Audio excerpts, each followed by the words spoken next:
Enkora y'okubara omuhendo gw'ebyombeko mu ndembo eri ahansi y'iteeka rya Local Government Property Rating Act ey'2005 kandi omuri Mbarara neija kumara amezi 2.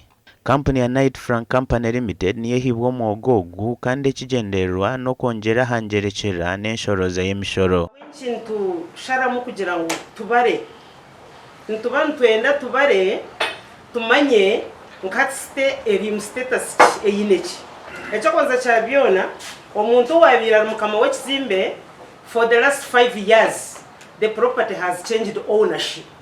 Hati nituba ntwenda tugaruke mu thandike if the building was for Mr. Kenneth, this time it is for Mr. Sam.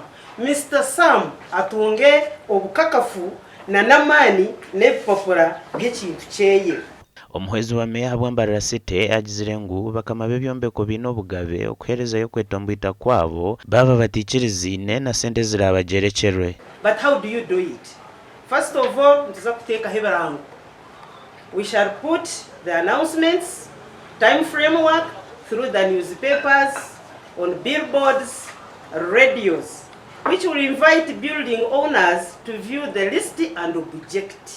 Ombugufu tushaba abantu bona ngwitsasaze cyo bakitwari mu kachukuru kandi tuja kuba tukoragana n'aba LC ba chairman LC 1 na n'ubukiko bwabo abemeruka bitu bakama bamaju inga barebereza bago ninga abo gapangisa kureba ngo twabasa tunga ebikwata ahamaju gona bitwino muri Mbarara. I want to let you know that on average every year we raise around 1.3 billion from property rates. 1.3 billion. That's on average for the last 5 years. The mathematicians will do the math. But the expectation this time is high.